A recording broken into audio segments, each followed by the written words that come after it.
Welcome to the Choose Hard podcast. I am your host, Cody McBroom. I am a father, husband, coach, and entrepreneur whose one sole mission in life is to help people live better lives. And that starts with step one, choosing hard on a daily basis so that you can build your body and develop your mind. Today, we are going to help you do that on a daily basis. I am talking to a return guest, one of my great friends, a very inspiring person, somebody who has been just chasing his dream and accomplishing it one step at a time, going through hardships in this living the most choose hard life that you could possibly imagine. And he's literally the epitome of what you would look up to as a dude or a kid watching an action film, because he literally stars in action films. So he literally is that guy, a jacked action film hero, which is amazing. But he also just came out with a book, and it's a devotional. This is a daily read for you to check out. This is called SoulCon Warrior 365 Devotional, 365 Days to Forge Faith, Courage, and Spiritual Strength. And so today I bring him on and I chat with him about the book. And the coolest part about this podcast is I literally this morning just flipped through this, picked a page, put a bookmark in it, not knowing what I was going to come up with. And it was so powerful. Every time I opened this book to the page that I randomly picked, you will hear a powerful quote, a powerful letter he wrote to himself while he was going through a hard time, because this book was designed as something he needed to get him through hard times. He was not planning on publishing this, which makes it that much more powerful and relatable. And then he follows that with something from a scripture in the Bible. And then last but not least, a daily challenge and a prayer. So the daily challenge is something that you would embark on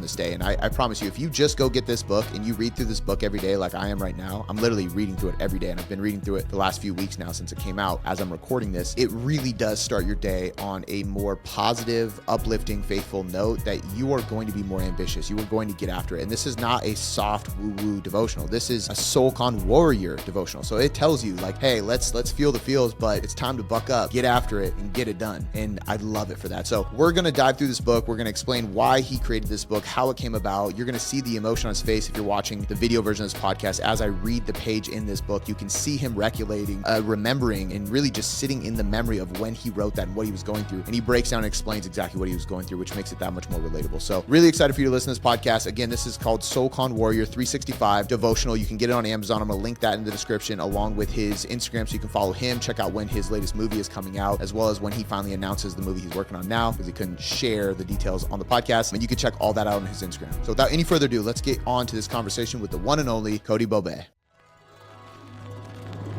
The greatest things in life all start with a challenge. You must accept that everything is hard before it gets easy. Everything you want in life begins with a hard path. All right, Cody Bobay, man, I'm excited to have you back on the podcast. This is round 2 of you coming on, and it's always a pleasure, man. It's an honor to talk to you. I'm really excited about what we're going to be talking about today. You've been on my mind literally every single day, because I am literally reading your book every single day, and I love it, man. So I can't wait to get into this. But for the listeners who didn't hear round 1 of you being on the podcast, can you just give us just a brief intro to who is Cody in a nutshell? How do you introduce yourself? Yeah, man. First off, thank you, bro. Honored to be back on. 2 Codys, 1 show. Come on, this is going to be a good one. So the best way I introduce myself, I've been married this summer for 19 years. So I couldn't be faithful to a girl before I knew Christ. I got saved when I was 18 years old, when I was active duty in the United States Navy. Spent 6 years there, but I couldn't be faithful to a girl to save my life growing up. I lived in the partying lifestyle. So one of my favorite things about my life is the testimony of faithfulness to one woman and a really strong, healthy, happy, incredible marriage. We have 2 kids, a 14-year-old boy and a 12-year-old girl, and thankfully they both love God, and they're becoming disciples in that, which is really rad. So those are the 2 things I'm most proud about. And we have an acting family. All of us are actors. So I focus on a specific genre, but do things outside of that. I focus primarily on action and being the hero.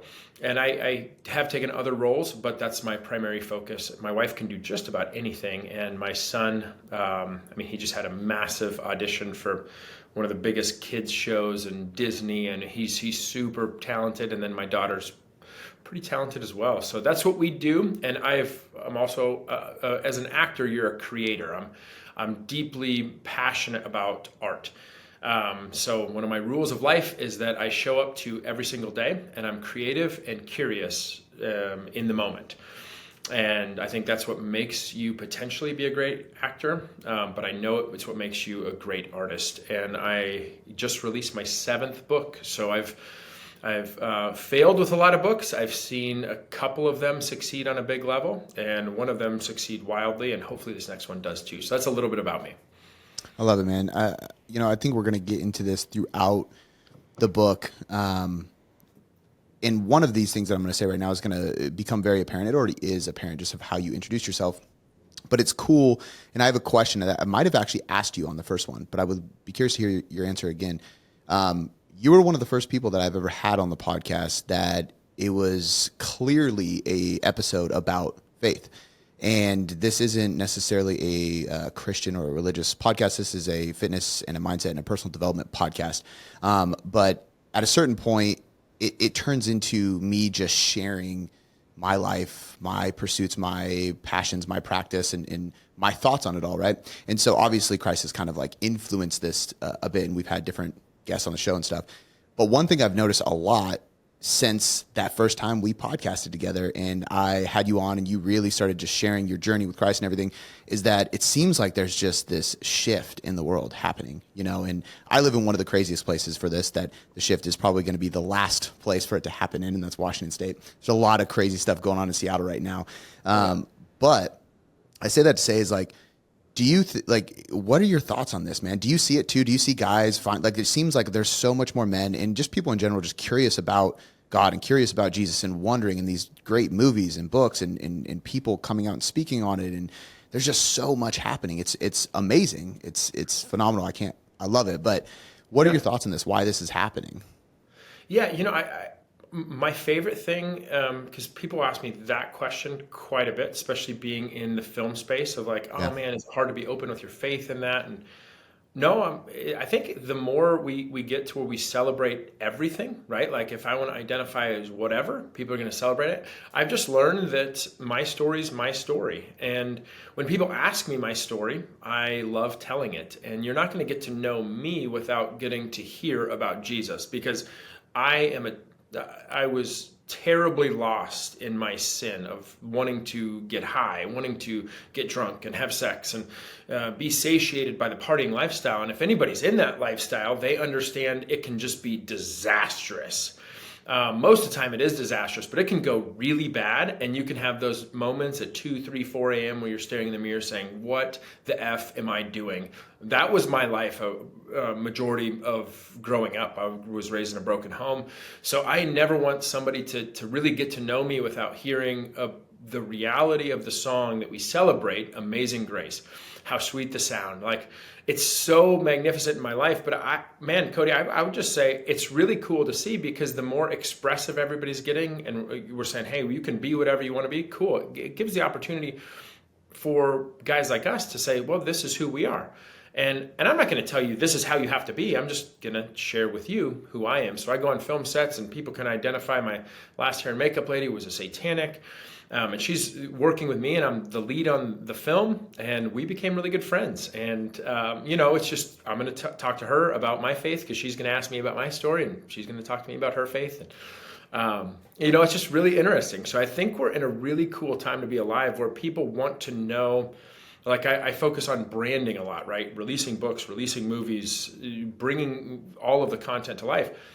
The most important thing is the story. Like what's the story behind it? So yeah, I think it's really cool. We're living in a time where people want to know authentic and they celebrate authentic, and they want to know story. Like what made you? Yeah. And it's, as storytellers, we get a really fun place to be in that. And speaking of story, in your story, there was a dark period. Yep. And it's almost like you need the dark in order to seek out the life. As humans, it's almost like it's got to get really bad. And you see that in the world too. It got really bad. And then maybe that's what drew people out. I know I went through a dark time, and that's what helped me seek the same thing. And I see this in success as well. You kind of have to eat dirt and fail and grind it out and lose sleep and stress and go through these hard things before you learn the lessons to be successful. Do you think this is just how it always is? And this is where, and I ask this because Choose Hard as a theme and as a brand, Yeah. Like it's the idea of encouraging people to choose hard because those moments are hard, and it's those moments that probably are going to lead you where you want to be. Yeah. I would love to just hear your general advice for people who are in the struggle right now. They are failing. They are getting kicked over and over again. They feel like they can't see the win, but you know it's there. There's so many days in your book where you say the win is coming, right? And like, Yeah. what advice can you give people just in general before we dive into the pages of this book? Yeah, man. So my answer is I don't know when or how the hard becomes like there's sometimes where the hard is unbearable and you feel like you're suffocating. And I've been there. Somebody that struggles with mental health, and still I wrestle with mental health. With depression is something I can really fall into a pit with and grapple, and I don't give up with it, but I it's like an octagon I fall into it with. I just tell people all the time, I feel like when I'm going to go watch a movie and get some popcorn and get some maybe licorice or milk duds or whatever, and I'm going to, because man, thank God for good quality snacks. Like I love watching a movie. I want to see the moment. I love action films. I want to see the moment where they kill John Wick's dog. You know, like I want to see that moment to where all of a sudden that violence feels justified. Now I want to be eating my milk duds and watching the hero come back to life and pay back the evil that was done. But to get there in a movie, you got to understand he lost his wife in John Wick, and then they killed his dog. And if I'm ruining John Wick 1 for you, I'm so sorry. You need to go watch it. It's one of my favorite movies of all time. To understand why, you've got to understand how they got there. And I don't trust people in my life. I'm going to turn 40 this summer. I don't trust people that haven't had failure. And if you're going to talk about being successful, but you haven't endured failure and learned from it, I don't trust you have the character to withstand what success brings. Because Cody, you know this. I know this. I've had some things be very successful and a lot of failures. Success is just fleeting. I mean, it just like goes away and you're stuck looking at yourself in the mirror again. And hopefully with the habits you have of choosing every single day, you're hard because you'll never hit a point to where you don't have to do resistance training, cardiovascular training. You'll never I love milk duds, Blue Mike and Ike's, licorice, popcorn. Like I love those things. If I ate those things at every meal, I would be a disaster mentally and probably physically, right? But I want to be able to go through life and understand I have to be focused with my disciplines no matter how I feel. So I think to anybody in the pit, every great story, every great movie has to have those moments. Just don't give up and know the really big success stories that are sustainable always come from those really hard stretches of time. I think the key word that you mentioned there too is endure, because John Wick endured a lot. And just because he mentioned that, it doesn't ruin the movie. Go watch it. It's phenomenal. But he endured a lot of amazing fight scenes throughout the whole movie to get to the end, right? And so I think people, when you go through that initial pain or pit, you just have to remember there is a long road of endurance. In the crazy part, you don't know how long it's going to be. And I think that's where it ties in to purpose. And if you don't have a purpose, you can't continue enduring. So how do you attach your purpose to what you're doing right now? And how do you suggest people attach their purpose? And ideally, especially because you're so, I mean, you just are talking about your makeup artist being a Satanist. So like you can speak to a lot of different people, obviously, outside of just Christ or just faith, just the kingdom. Just so some people who maybe don't have that religious backing, how do they attach their purpose? You know, like what is the key to bringing your purpose into your mission? Yeah, the best thing I can tell anybody, I could write a book on this one thing. God, I don't want to write a book on it, but I could write a book on it, is that never attach your purpose to outcomes. A lot of people attach their purpose to dreams, hopes, and potential outcomes. That's not a way to live your life. Set goals and dream big. I think there's a really important thing of setting smart goals and dreaming really big and understanding that you're going to fail to accomplish those. Excuse me. But if you could live your life every single day to say, I am purposed to, and this is where the gospel changed my life of Jesus. because I'm not promised tomorrow. The great news about life is everybody's guaranteed to die. No matter how much people try to be immortal, everybody's going to die. Throughout the history of the world, there's only one person that defeated death, and that was Jesus. And there are a couple guys in the Bible that bypassed it as well, which is pretty remarkable. But for the most part, everybody dies. It's like we can agree on that scientifically. But you are guaranteed today. And what I love about the gospel is Jesus says, love God with everything you have and love your neighbor as yourself. So one of the things I remind myself is that I am purposed to be present in my day today. No matter what, like I'm purposed, you are purposed. Even if you can get that in your head, that you are purposed to be present today.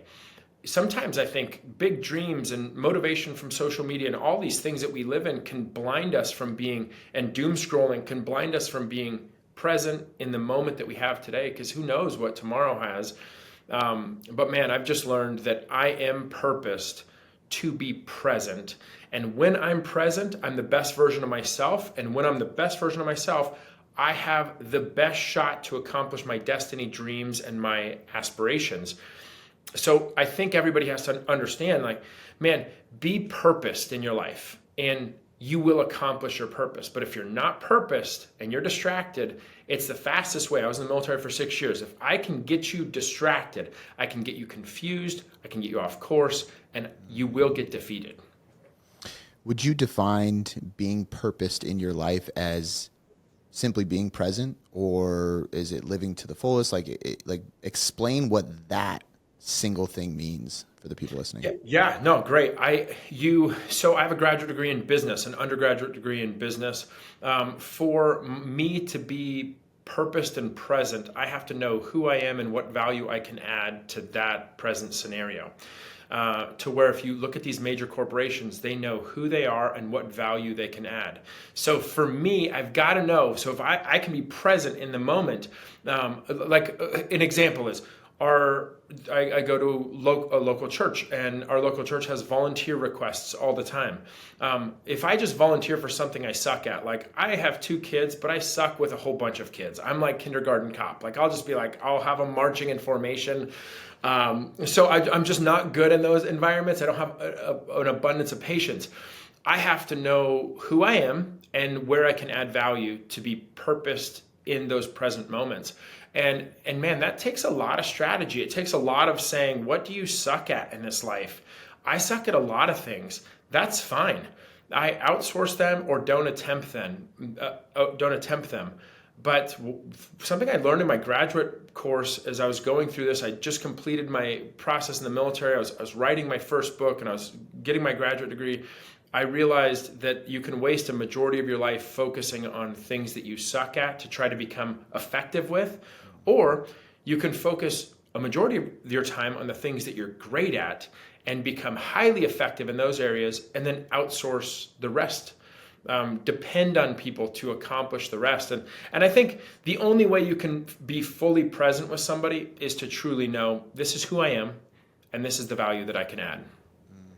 I love that. Yeah, I think there's a good saying that says, you can be anything you want, but you can't be everything you want. Right? Yes, and it's that's so good. That's so good. Yep. Same exact thing. I think that's super helpful, because I think a lot of people they waste a lot of time trying to fix or build their weaknesses when their strength is so amazing. And if they just poured all that energy into that, it would take over everything. Right. So, okay. Moving into this book. Yeah. First question here is why? I think setting the stage with, you do hard things. You've failed multiple times. You have an amazing life. You've gone through multiple, obviously, chapters of your life based on just a little bit you've talked about with the Navy and acting and schooling. And I know you had training experience as well as writing multiple books. Why this one? Why is this book here? That's a great question. So this book is a 365-day, technically 366-day devotional to the masculine soul to transform the way they start their day. And I got to be honest, Cody, I never planned on making it a book. Over the last 9 months, I went through probably some of the hardest months of my life with my struggle with mental health. And if anybody listening is an actor, they know this. If you're not an actor, let me share it with you. An actor's job is to fail about 99% of the time. And that sucks. It sucks so bad because when you get an audition, it's based on your headshot, your agent or your manager pitching you for that audition. So once you get an audition, it's incredible. That's a huge win. Then you get these sides, and sometimes it's like 5 to 11 pages of stuff that you have to memorize and then characterize and say. You're not just giving a line reading, you're giving a performance. And then you're going to go compete against sometimes B-list, sometimes C-list, sometimes A-list actors. And you're competing on this audition into your phone that you're submitting because of COVID, which has made it really nice because I live in Dallas, Texas, so I can submit all over the world. Then you're going to go up against some incredible talent, and then you're going to wait, and then only one person gets picked for that job. So over the last 9 months, I got some of the most incredible auditions of my career. Some of the biggest auditions. I have one of the best managers in Hollywood. He's friends with James Gunn. He is just lights out good. I had to audition to get on his team. My 3 auditions were crazy, like wild, out of character things that I would never ever do on film, but he wanted to see my acting range, and it was a massive success. So really grateful, but I'm literally going into these then auditions over the last 9 months. I mean, big Skydance films, to be a co-lead with some of my favorite actors in the world. And then you get an email. Hey, he's in the final select. Hey, he's in front of the producers. Hey, and then you're like, crap, well, this could change my entire career. And you start to process and you start to think and you start to plan like, okay, cool, I'm going to be 2.5 months in Australia for this shoot. I'm going to be here. And you start to hope and you start to think, and then you never hear back again. And it's part of acting.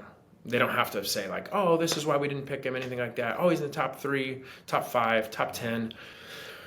And you never hear back. And you cannot be a passionate, present, curious, creative person and not deal with despair. Well, what was happening to me is I was just performing really well and making it to those final rounds and then just not hearing back. And I'd wake up with overwhelming depression at times of, what are you doing? Are you crazy? Is this worth it?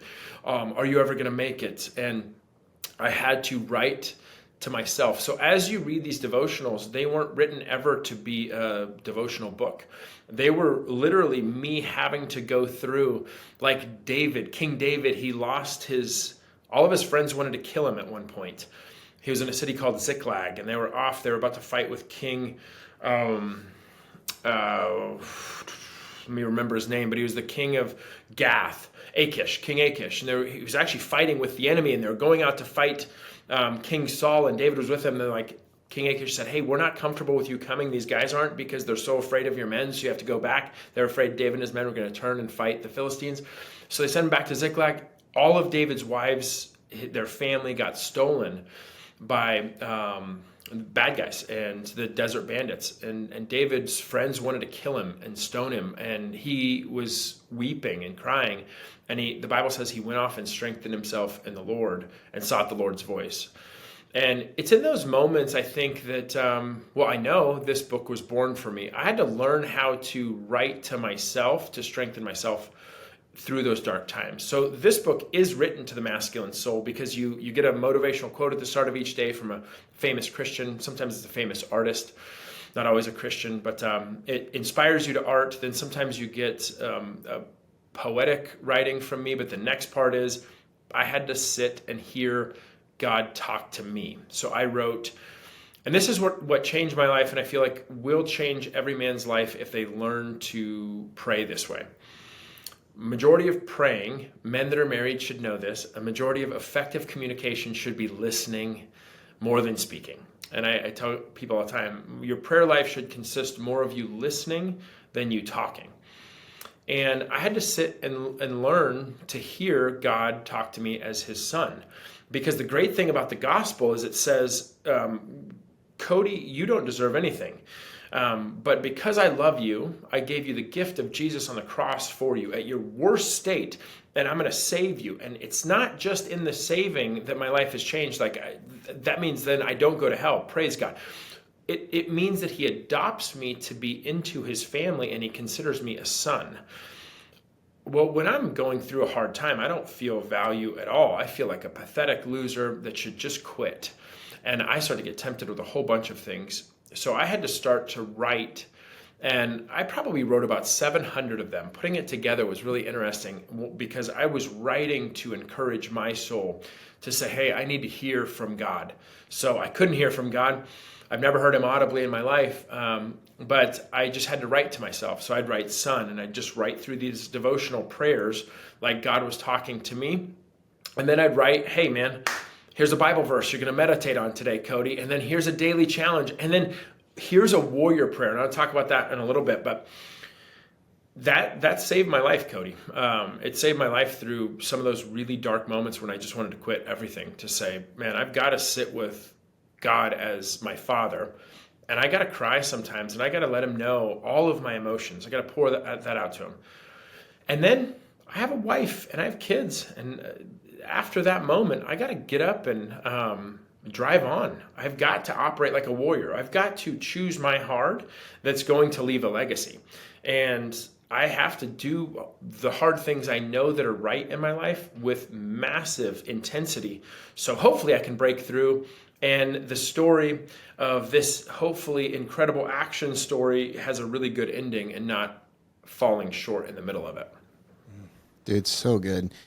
I think I love the warrior mentality aspect that you talk about with this, because I think that part right there is so relatable to so many people, including myself, where it's like, you can be going through the hardest times, but as you said, you still have a wife and children at home. So there's a part of you that you have to sit in that and learn from it, and you do have to weep and you do have to feel, but then you also got to buck up and lead, because that's what you're called to do and you're responsible for as a man. And I think that there's a lot of people who, I would say most people, and I don't know if you see this too with the guys you talk to, they almost deviate and ignore one of those parts. They either don't sit and think and feel and pray and meditate and try to figure out what's going on and learn from it, almost as if that's, the victim mentality, like I'm not going to sit in this. Yep. Or they stay in that, and then they are the victim mentality when they're needing to be a leader inside their house or in front of their spouse or whoever it may be, if they're running a company or anything like that. Do you see that a lot too? Like they're kind of missing one of these sections? Oh man, it is. Yes. It's so difficult to manage. And this is what I learned from King David. The book of Psalms, about 70% of the book of Psalms was written from King David. And he poured his heart out. I mean, anywhere from like, God, crush the teeth of my enemy. Like that's pretty intense. To I'm so depressed. I feel like you've left me, God. Where are you? To God, my anxiety is causing me to soak my pillow at night from tears. I need your help. And David would pour his heart out. And I feel like if you want to be an effective warrior, and I love the word warrior, you have to be present with your emotions, and you also have to execute on the objectives of the day. So you have to learn to be present with your emotions. Do not ignore the way that you feel. Allow those feelings to come in, process them. I like to journal about them. Hey, this is what I'm feeling today. This is what's going on with me. Process it. Allow those to sink in. But what I wrote in this whole devotional is those feelings aren't your master. We all know this. If you live your life doing good when you feel like doing good, you're going to live a sloppy, disastrous life. Because most of the time you feel like sleeping in. You feel like doing whatever you want at night when you get home from work, kicking your feet up, and it feels good to do things that are destructive for your body a majority of the time. We can't live that way. We have to be present with our emotions. We have to identify them. We have to learn to cry. We have to learn to celebrate. We have to learn to experience life, but then also handle the objectives that we have like a warrior. I don't care who you are. In our world today, you have to do resistance training. I don't care how you feel about it. Oh, it's hard. It's, not my thing. I like to just do cardio. Or no, you got to do resistance training because we're a majority sedentary with what we do. You have to do resistance training to prevent osteoporosis. I'd say muscle is probably one of the top currencies that we have going forward, muscle mass. And you have to train your heart. You have to do cardiovascular training. Those things suck. Like, you can have a good attitude. You can do it with friends. But majority of the time when you go into the gym and you got to sweat and you got to hit that Stairmaster for 25 minutes and you're going to do squats, and it's not fun. It's not fun. There's a lot. I like to sit in a movie theater with popcorn and Milk Duds. Way better than do that. But I think it's really important for us to understand we've got to be able to sit and process emotions. 3.5 years of my career, Cody, I spent traveling the country in 2 different countries, speaking to men's conferences, men's gatherings, talking about any struggle that a man could have. The most important thing that I learned is that when men start to struggle, they hide their emotions because they don't want to be a burden to anybody else. And it's trying to be heroic, and it's really trying to be like strong. And a lot of like pornography addictions come from that, of like, I don't want to put a burden on my wife. I don't want to do this. Like, a lot of them come from, man, I just don't want to add to somebody. Like alcohol addictions, it's especially addictions to opioids, pills, and all those things. That's not heroic to hide emotion. Heroes learn to process and experience emotions, but not be controlled by them and do what's right anyway. And that's really hard to do. But if you want to allow the story of your life to be victorious, like the Tecumseh quote, when you go to die, you're like a hero going home. You have to learn how to experience emotion, but not be directed by the winds of those emotions. You have to be directed by the propeller of the purpose, you being purposed and present in your life every single day. It has to be the driving force. And I think you can definitely speak to this too. And I've had my fair share of struggles with mental health and stuff like that too. And I've talked to so many people. I truly believe, I can't say this, so caveat for people listening, I can't technically say this, but I think that resistance training and spending time in whatever way, I know how I do it, I know how you do it, Cody, but however you need to do this, but spending time with yourself, in your head, with God, reading, praying, meditating, journaling, like just doing that simple, like read, pray, journal, like just those 3 things, and then strength training is the cure to mental health. I think that like the problem is that people run to medication because that is an easier way to go. Just take this pill and it'll just gray things out, and that only makes things worse. It's very difficult to train, and it's very difficult to journal your thoughts, and it's very difficult to stay with your eyes closed, talking to the Lord, being quiet, thinking, listening, right? Like all those things are very uncomfortable.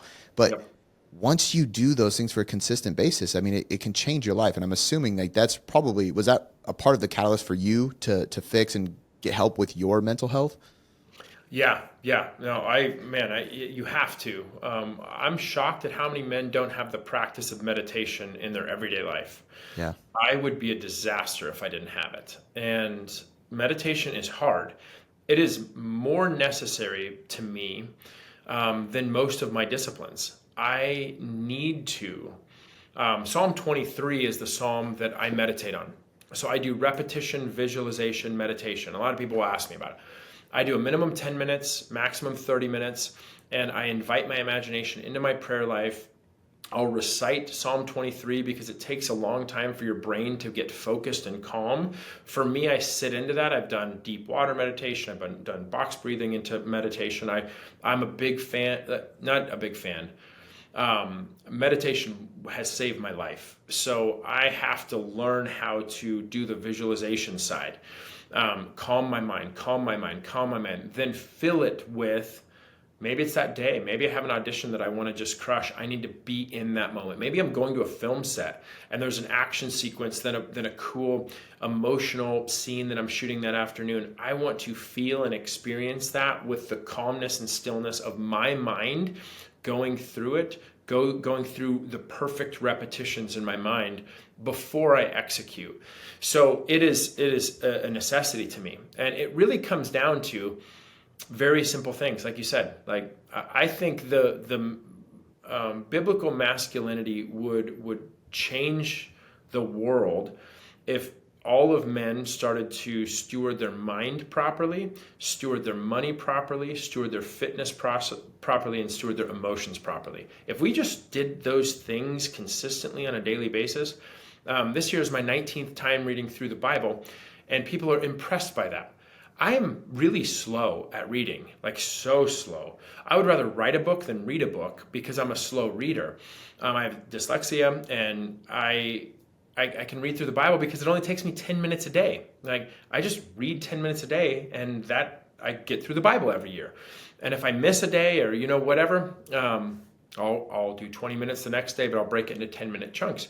So I just think it's making these priorities to where they're not overwhelming, because I promise we could take inventory in everybody's life to say, I'm going to look at your screen time and how much you use social media. If I could just take a chunk of that, I think social media is great.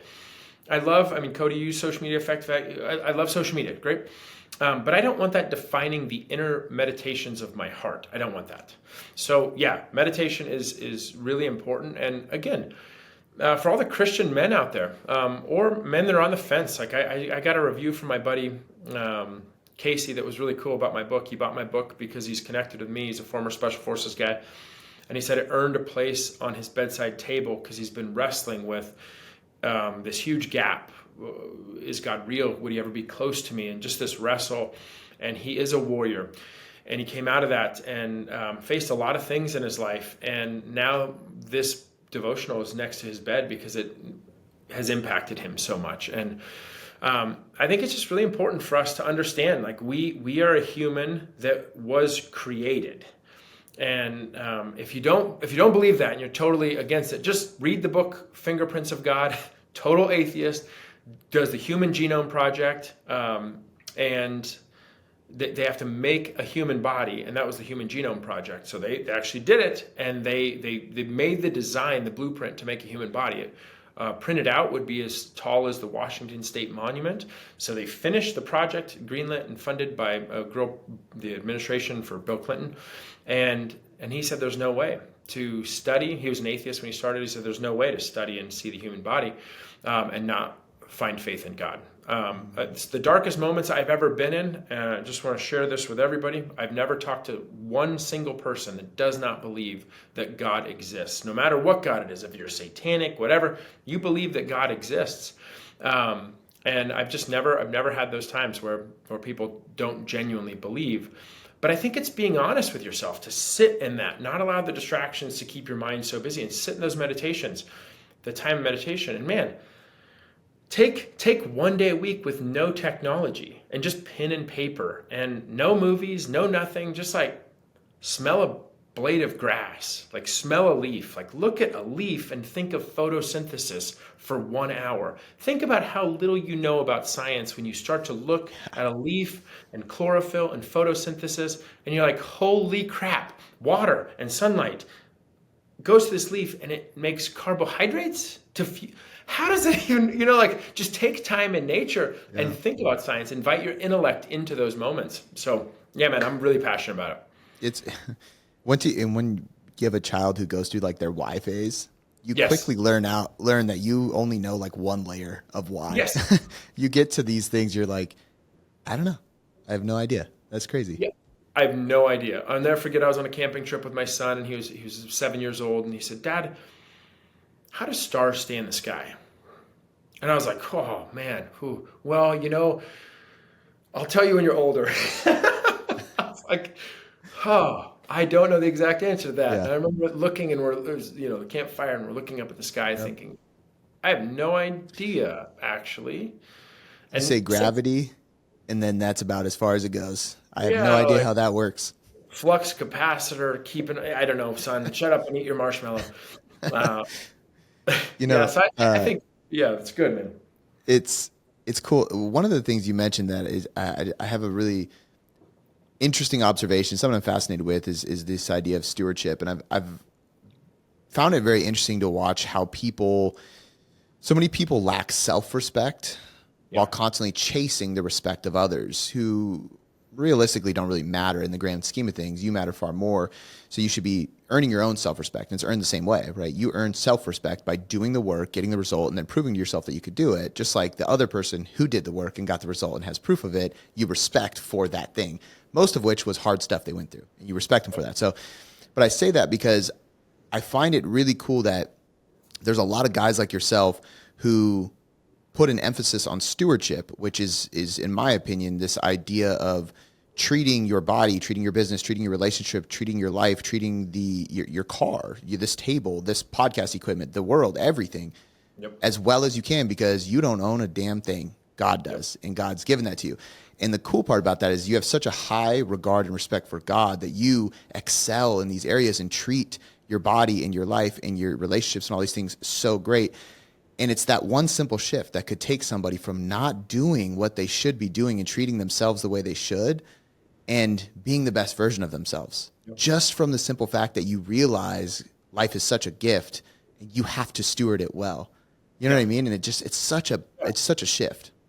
Yeah, it's super cool. When you realize you're not taking any of it with you. I mean, you can read about King Tut, and you can read about these pharaohs that roamed and led the land in Egypt, and the craziest things ever. These, that created the pyramids and the underground systems, and all these things. They literally were some of the most brilliant leaders to walk the face of the earth, and they try to take it with them, and you can't. And as you go through this life, and especially the more mature you get, you start to understand the most important things are, and your top currency is the time that you have with the people that you love. And the people that you love, they should care about your quality time with them, not what you can get them and what you can do for them and what you can buy for them. They should just care about you and love being with you. And man, I think once you get to the place to where it's truly about the stewardship, the failures don't sting as bad, and the successes don't distract you as much. And we have to get to the place to where it's no matter what my next film does, I still have to wake up and eat healthy. I still have to wake up and I still have to choose my heart. It's not like you unlock a point in life where all of a sudden you're immortal. You'll never have pain again. You'll never have joint pain. You'll never have headaches. You never have to worry about problems and depression and anxiety. You still have a human body every day that you have left on this planet. And that time is limited, and you don't know when that's going to end. So you may as well maximize it. And man, I just see so many people distracted. And I think, again, if I was going to attack a civilization, I'd want them distracted so they wouldn't see my plan against them. And one of the books that changed my life was The Screwtape Letters by C.S. Lewis. It's a small read or listen, 3 hours to listen to it if you read it 1 times the speed, the normal speed. But it's C.S. Lewis who wrote Chronicles of Narnia, writing like he's a demon in training for this young demon on how to destroy a human life. And it's magnificent. But the key is just keep them distracted, and then you can torture them. That's similar to Outwitting the Devil. Yep. It's a really good book. Really good book. Very, very trippy to listen to. But really, I just listened to it recently. And really good book. But very, very eye-opening. And just like the fact that he's interviewing the devil. It is just, and the way it's exactly what he said. He talks about humans as these distracted beings. And you know what? This is actually perfect too, because I've always been this book, your devotional, literally came out the perfect time because I didn't have a devotional at the time.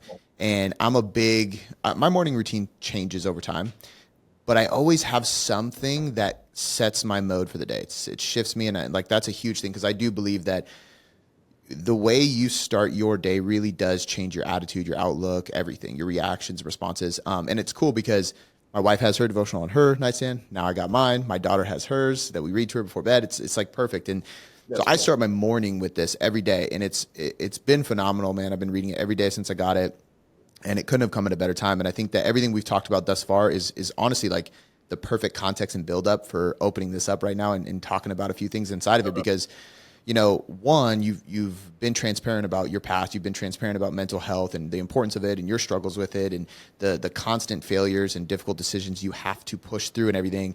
And then you created something to get yourself through those difficult times and out of that mess in your head, essentially.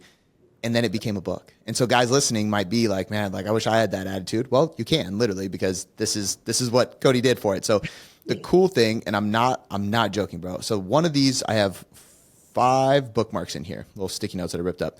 One of them is like today because I'm reading it. So obviously the other 4, I literally just picked a page, opened it up and stuck a piece of paper in there. And it was a phenomenal, like I made sure every time. And after the 4th one, I was like, these are all perfect. Like these are perfect for today. So I'm going to literally open this up to the first one. I want to read just a little bit of this, and I want you to just kind of reflect and kind of on this first one, maybe tell us that how you went about formatting this, because you have the date, you have a quote, then you have a section which I imagine you read, then you have a piece of scripture, then you have a daily challenge, then you have a warrior's prayer. And it sounds like a lot if you're listening, but this takes me 2 minutes max, and I'm not a fast reader. Like this is not crazy.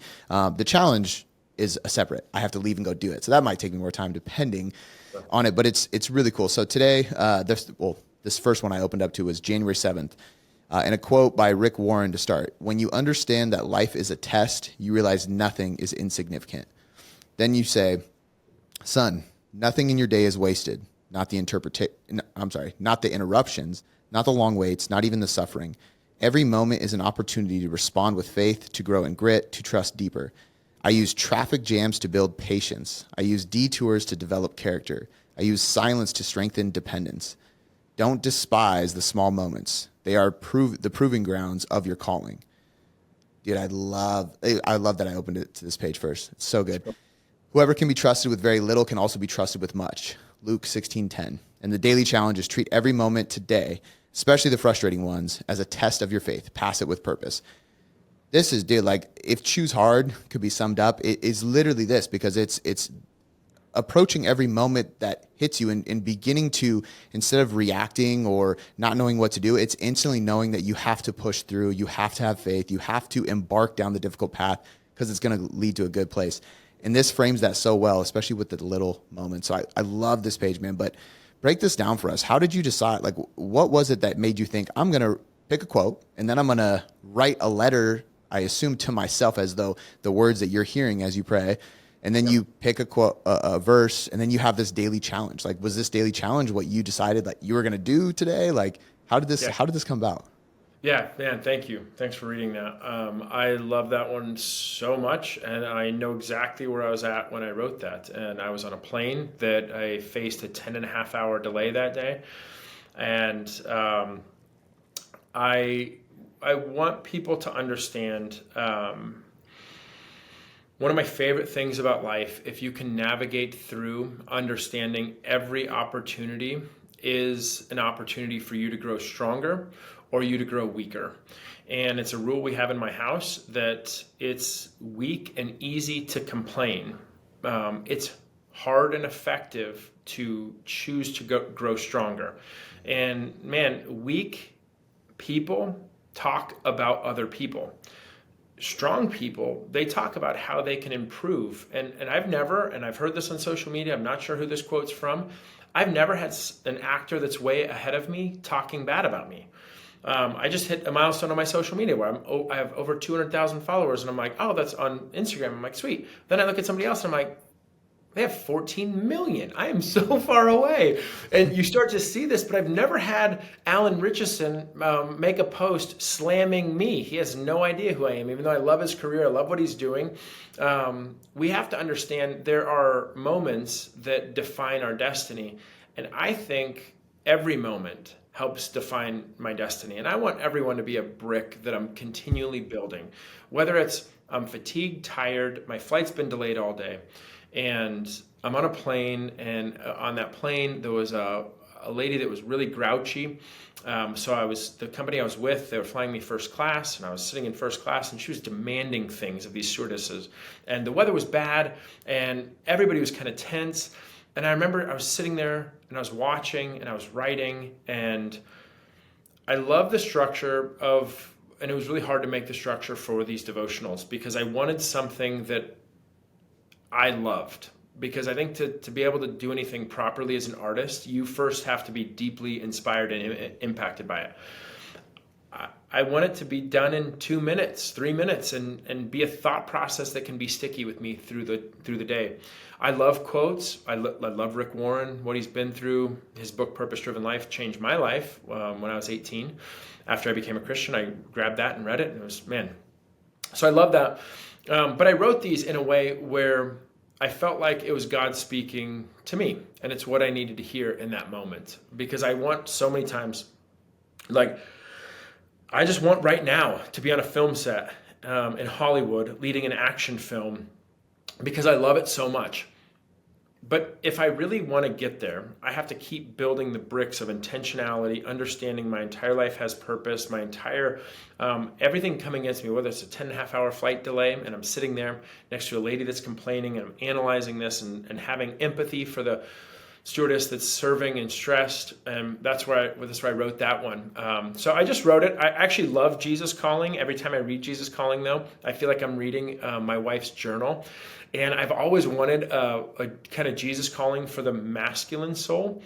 So I love what Sarah E. Young did, and that was brilliant and phenomenal. I love it so much. But I wrote it in a way that it could be Jesus Calling for the masculine soul. And then it would give me something to challenge me because I like to be challenged. And then a warrior prayer. One of my most important things is I feel like as men, we have to learn to be able to sit and process with our Heavenly Father and experience His presence, all the emotions that come with it. And then, because that's not all of life, that's a part of life that transforms your day, then you have to go to the gym, and then you have to go to work, and then you have to speak and act and perform or audition, parent and husband, and do all those things.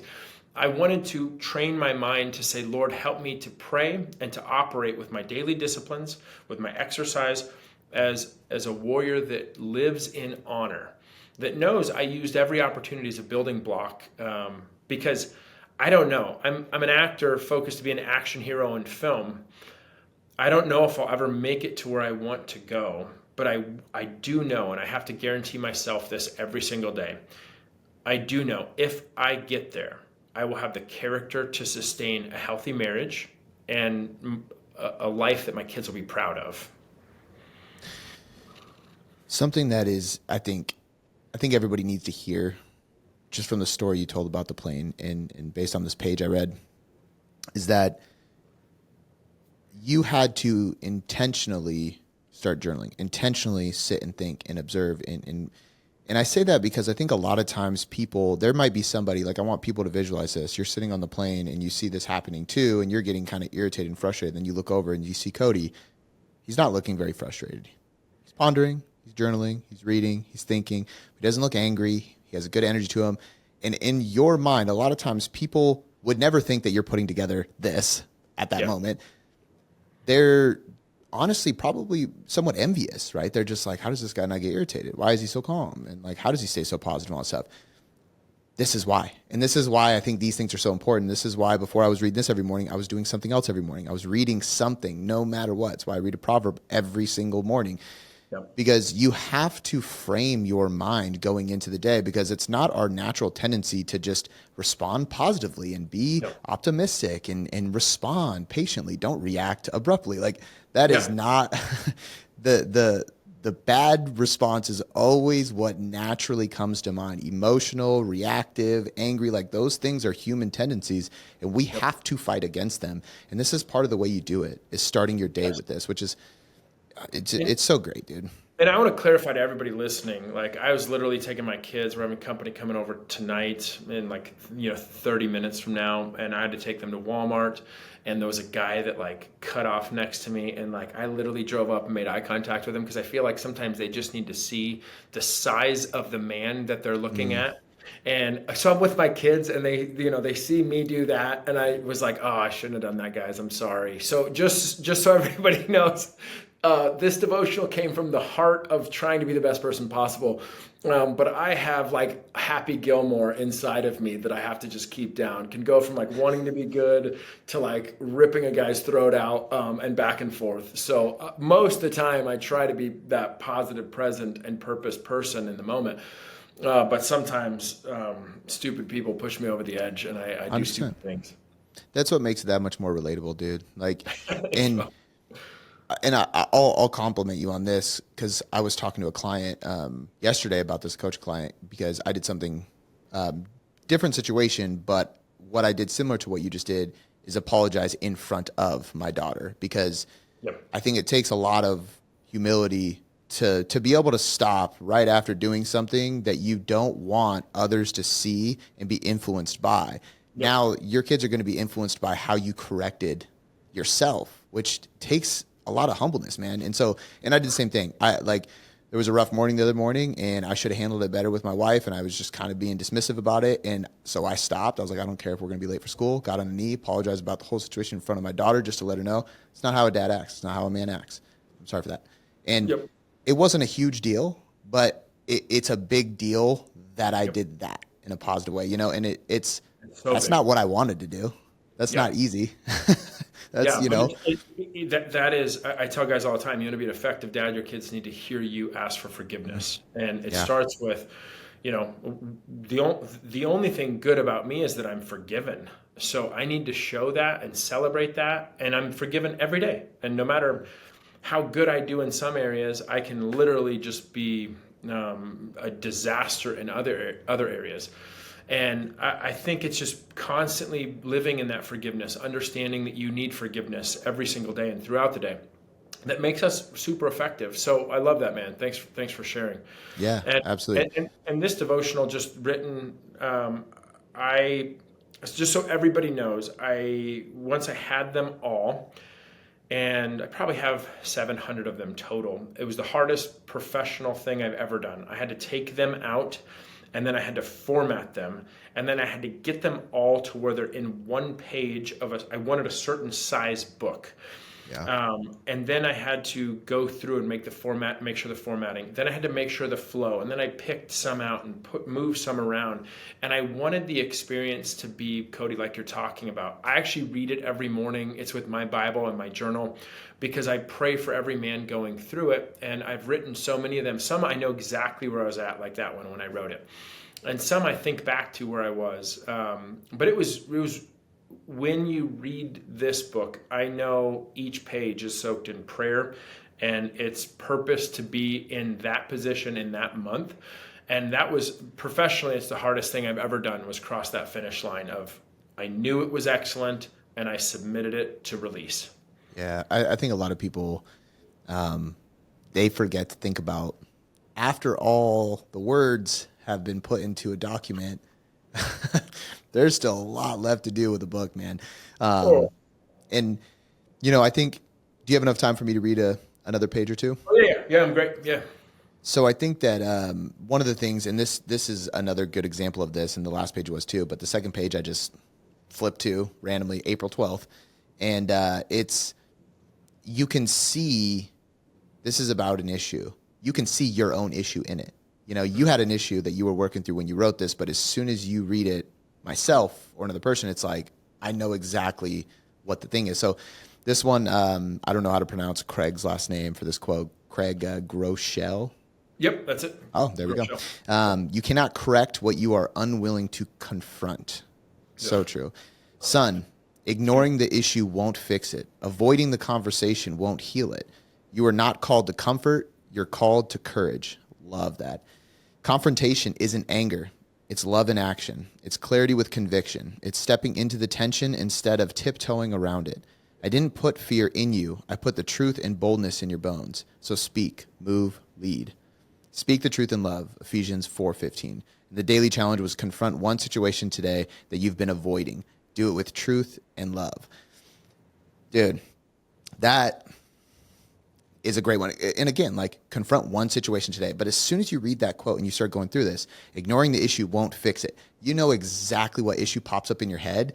And you Yes. need to confront it because so many, and this is so powerful because there's so many guys and gals and everybody that we have an issue and we just keep dealing with it and we keep accepting it and we keep moving around it or trying to avoid it or tucking on the rug. But the most uncomfortable thing is the thing. You have to go through it. You have to grow through it. Yeah. And that one for me specifically was before I had to have a meeting with somebody that I was going to let go. And that one was really tough of like, hey, this is what I'm called to. I am called to be courageous. And that's really hard when you're going to hurt somebody. And, the Bible says a wound from a friend is better than a kiss from the enemy. And I just had, I think one of the hardest things with being a visionary entrepreneur and you're leading and growing is having those really hard conversations that you don't want to have.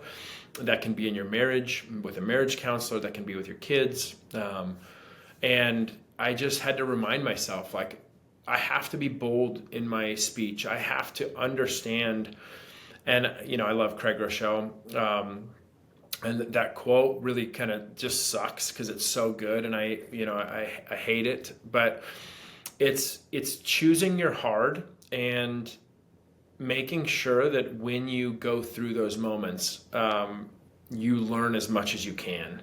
You're present and you're practicing being present and you take it on. So I just had to remind myself, like, because I wanted to put the meeting off and cancel it and make up an excuse. But either way, if I don't have that meeting, suffering happens because of my inadequacy to have courage inside of my bones to get the job done and be a man and take care of it in a good way, be a man and take care of it.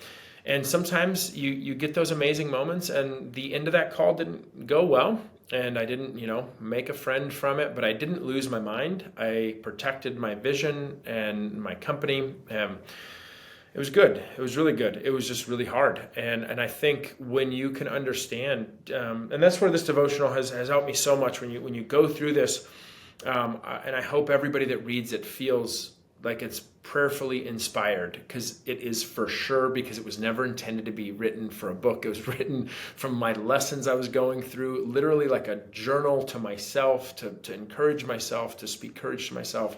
And then I love poetry, so I write some of them as poetry, but none of them were ever shared to social media, anything like that. I just would write them, and it was really a cool process. But I need everybody to know, you need those shots of courage. You need those shots of motivation. You need those shots of inspiration before you start a day. So thank you for sharing that one, man. Yeah, that one was written before a really tough meeting that didn't even end the way that I wanted it to, but it ended the way that I needed it to. And it was protected like a warrior going forward. And warriors do the hard thing, and they do it to protect the purpose and destiny that they're fighting for. And that's super important, man. I mean, you think of, if there's a lot of rhetoric to say you want to be a warrior, that's really cool when you're working out and we're talking about it.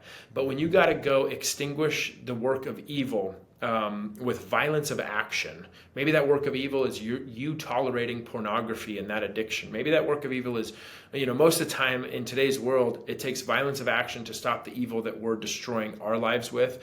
Alcohol addiction, gambling addiction, maybe you have an addiction to an apathetic life, but you have to take violence of action. Everybody wants to be a warrior until it's time to say, I need counseling. I need to go to to SA, Alcoholics Anonymous. Everybody talks cool rhetoric until it's time to put that sword to the test and make it bloody with things that you have to do effectively. And, thankfully we don't live in a world where we have to pick up our sword and go fight bad guys all the time. There's, I'm kind of grateful for that. But we have to pick up the metaphorical blade constantly. And sometimes we want to leave it down and we want to leave it at our house and not do the hard thing.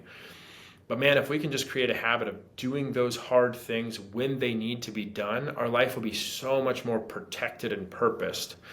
And then we don't have the poison of regret drinking that every night.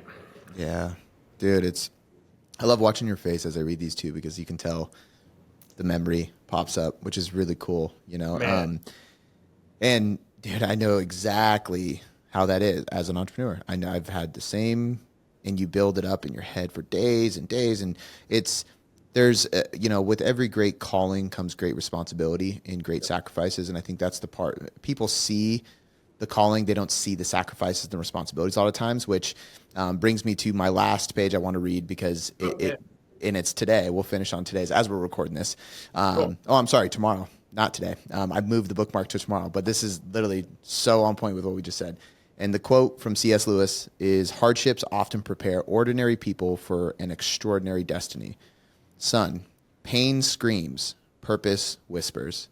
That alone, bro. I read that and I'm like, that is so good. Pain screams, purpose whispers. The pain says quit, the purpose says continue. You are not abandoned in the hurt. You are being anointed in the fire. The greater the crushing, the greater the calling. The deeper the pain, the higher the purpose. Hold on, son. The plan is bigger than the pain. And we know that in all things God works for the good of those who love him, who have been called according to his purpose. Romans 8:28. And the daily challenge of this one was, when pain hits today, whisper this: God's plan is greater than my pain. Man, that is such a good follow-up to the last one, which is crazy because they're months apart, but like, so good. Any memories? We're going to like kind of wrap it up here on this one, but anything you want to say about that before we close out? Yeah, so that is a quote from Clive Staple Lewis, one of my favorite guys ever, C.S. Lewis. It was a mantra in my head for years and years and years in my life, and still is, that I have to remind myself that hardships in our lives prepare ordinary people like me, if you're listening, like I'm totally ordinary, for extraordinary destinies. And like having that understanding in my life was so important, that hardships take an ordinary person like me and prepare me for an extraordinary destiny. There's nothing extraordinary about Cody Bobay.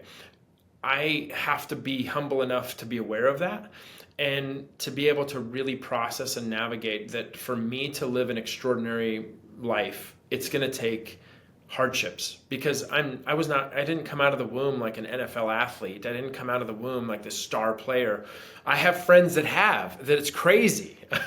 I mean, they came out of the womb. It's like, oh, they're going to be one of the top athletes in the world. I have a friend that was an NFL athlete, finished the NFL, and then he's like, oh, he went to a CrossFit gym, started rowing. The dude's like, dude, you're really good at rowing. Went to Rio on the rowing team, never rowed before.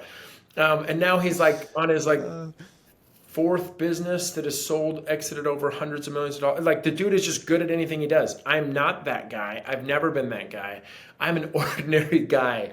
He's reading the Devotional too. He's a great guy. He loves it. But I've never been an extraordinary person, but I want to be I want to have an extraordinary destiny. So I have to embrace hardship and know that it's making an ordinary person like me, and hope that it's making me to be prepared to live that out. And C.S. Lewis also was an ordinary person that impacted storytelling in a magnificent way. So yeah, I just really want people to understand the pain that you're experiencing will scream, and purpose always whispers. And it's one of my favorite lines I've ever written was in that one.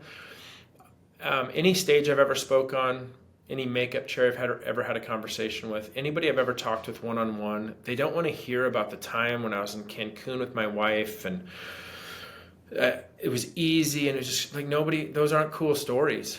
They want to hear about the time I was with the IDF Special Forces, starving to death, thinking that I was so cold one night I had to have my buddy that's a Marine spoon me from the back because I was shivering so bad, and I was in the desert in Israel and I was going through their survival training. They want to hear those stories where the pain was screaming so loud I literally thought I was going to die. And then I hear something outside my tarp. We have a tarp over us, and I hear it and I think it's a Bedouin, so I grab my knife and I'm ready for a fight and I flip my tarp up, but I have the flu. I'm shivering and shaking, and I see something, and it's 3:00 in the morning, and it has my bowl in its mouth, and it's a fox, and I was so mad because it was a fox, and I threw my knife and it took off with my bowl. People want to hear those stories when you're trying to describe something, to tell a story, to leave an impact in somebody's life. And I just have to remind myself constantly that the pain screaming at me that you're never going to make it, you're never going to have one of these auditions break through, you're never going to get cast in a really big movie, that pain will scream. And for me to hear my purpose, the truth, I have to get really quiet, because we know from the Bible that God his voice, he did this with Elijah. His voice comes in a whisper. It's not in the firestorm. It's not in the earthquakes. It's in that still small voice. So the purpose that we have will whisper. So the moment you start to feel like the depression, the anxiety screaming at you, you know that's pain that hopefully is going to make a really cool story. But you gotta get quiet and listen to purpose, because what I found is it whispers to you. So good, man. So good. I love it. It's been phenomenal, man. I'm going to link everything that you have in the show notes, because you got a movie coming out, Savage, coming out soon, within the next month or two, I think you said. You have another one that you can't really talk about that you're getting ready for and training for and everything. So that will be something people can check out and tune into if you just go follow him on Instagram, which I'll link that in the show notes. And then I'm going to link this book. Do you want Amazon, your website, all that stuff? Just link it all in there. It's my first book only through Amazon. So it's Kindle, softcover, hardcover. It's only through Amazon, which it was number 1 in 2 categories. And it was my first book ever in the top 10. It was number 9 of bestsellers on Amazon when it released, which is super rad. Huge, man. Congrats. Yeah. So that's awesome. Yeah, that was a big win. So yeah, just Amazon would be great. And yeah, man, just my next film will be November, December, which will be an action hero, crazy awesome film. And then Savage will release on streaming in about a month or 2. Love it.